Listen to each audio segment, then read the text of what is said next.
అసలు big boss వెళ్ళాలని సడన్గా వచ్చాడు ఈ ఇష్యూలోకి అని అన్నారు. బ్రీఫ్గా వన్ వర్డ్లో ఎస్ఆర్ నో? నో. నో. సో మీ వయసు ఎంత చెప్పచ్చా సార్? 42. 42. He's 42 now. 42 ఇయర్స్ అంటే ఆర్జేలో ఎప్పుడు జాయిన్ అయ్యారు? 18 ఏళ్ళు అవుతుంది. 18 ఏళ్ళు ఆర్జేలో చేశారు. 42 వయసు వచ్చేంత వరకు బయటికి రాలేదు. లేదు నేను బీజేగా కూడా చేశాను చాలా రోజులు. Okay, right. మేము రీసెంట్గా చూసాము, క్షమించండి. బట్ అయితే ఈ ఇష్యూలో సడన్గా బయటకు వచ్చి యూ మేడ్ లైక్ ఆంధ్రాలో గ్లోబల్గా తెలిసిపోయారు, ఆంధ్ర తెలుగు ప్రజలు మొత్తానికి. సో ఏం సడన్గా అంత ఇంట్రెస్ట్ ఏంటి about this Raj Tarun issue? నాకు కాదు, మీడియాకి ఇంట్రెస్ట్.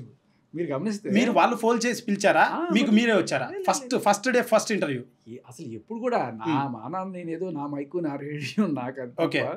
సో వేరే ఏముండేది కదా. కొంతమంది over a period of 18 years నాకు చాలా సార్లు సెలబ్రిటీస్ ఇంటర్వ్యూ చేస్తూ కొంతమంది కాంటాక్ట్స్ పరిచయాలు సో ఉంటాయి కదా. అలా ఒక ఇష్యూ మీద మాట్లాడడానికి ఒక మీడియా మీద ర్యాండమ్ గా వచ్చారు. అంతే మిస్గైడ్ అయ్యి వచ్చారు. మిస్గైడ్ లేదు, మామూలుగా నాకు ఒపీనియన్ ఎక్స్ప్రెస్ చేయడానికి వచ్చారు. మనకు కొంత కాంటాక్ట్స్ డెవలప్ అయి ఉంటాయి కదా, దాంట్లో కొన్ని సోర్సెస్ ఉన్నాయి. లేదబ్బా ఇది తప్పు, మీరు మాట్లాడేది ఇది కాదు, అసలు విషయం వేరే ఉందని చెప్పడానికి వచ్చారు. ట్రూత్ఫుల్ గా తక్కువ అది వైరల్ అయింది. ఇంకా నాన్ స్టాప్ మళ్ళీ అందరు ఫ్రెండ్స్ అయిపోయాయి, ఒకరికి ఇచ్చి ఒకరికి కాదండి వాళ్ళు ఫీల్ అవుతారు. ఇంకా అలా అలా వెళ్ళిపోయింది, అది నెక్స్ట్ లెవెల్కి వెళ్ళిపోయింది. అలా రావాల్సి వచ్చింది ఆ ఇష్యూలకి.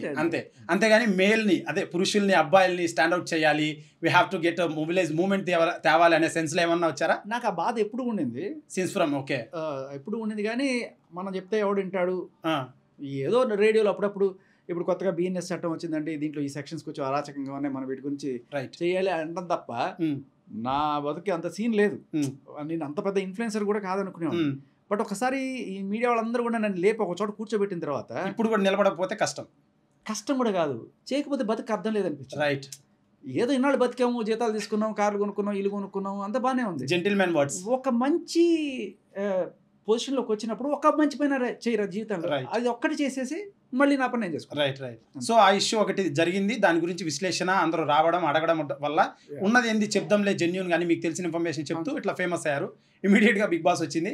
అండ్ దాంట్లో ఎలా I mean how you got into place? అది ఇంటర్వ్యూ అయింది. పిలిచారా, మీరు వెళ్ళారా? వాళ్ళే పిలిచారు. Very good. సో ఆ ఇంటర్వ్యూ బిగ్ బాస్ ని మనం అడుకోలేము, ఆయన పిలిస్తే తప్ప మనం వెళ్ళలేము. Okay great. So Bigg Boss experience ఎలా ఉంది సార్? వండర్ఫుల్ అండి, బాగుంది. ఇల్లు బాగుంది, ఫ్రెండ్స్ బాగున్నారు, మంచి ఎక్స్పీరియన్స్. 8 seasons, ఇప్పుడు 8th season కదా. సో ప్రతిసారి చాలా మంది కంటెస్టెంట్స్ వెళ్ళేసి వస్తున్నారు.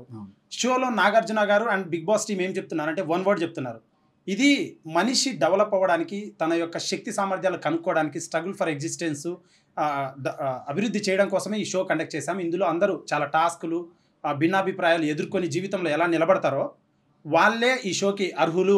అండ్ అలాంటి వాళ్ళని డెవలప్ చేయడమే ఈ షో యొక్క ప్రాముఖ్యత, నిర్దేశం అని ఆలోచించి చెప్తున్నారు మొన్న.